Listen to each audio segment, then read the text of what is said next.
Accrocher des amulettes n'est pas autorisé, surtout si elles impliquent du shirk ou des prières à d'autres qu'Allah. Elles sont interdites. Elles mènent au shirk.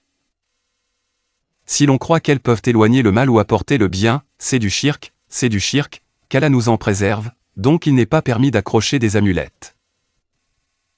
Si elles n'ont pas de versets du Coran, c'est clair qu'elles ne sont pas permises. Même avec des versets ou des prières légitimes, c'est controversé, mais l'avis dominant est qu'elles ne le sont pas non plus, car cela peut conduire à utiliser des objets interdits et créer une dépendance. Les troubles psychologiques sont-ils traités par des amulettes? Les amulettes? Elles ne sont pas permises. Oui, elles sont traitées par la récitation directe, en lisant. Par la récitation du Coran sur la personne.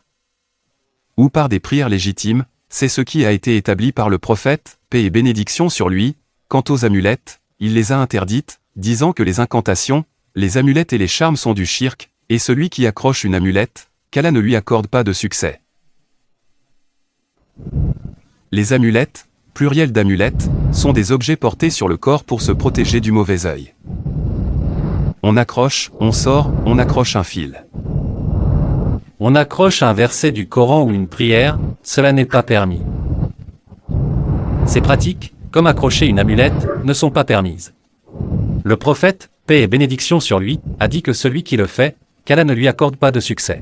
Allah ne le soutiendra pas dans ses affaires, invocation du prophète, paix et bénédiction sur lui. Et le prophète a vu un homme. Avec un fil à la main, il a demandé ce que c'était.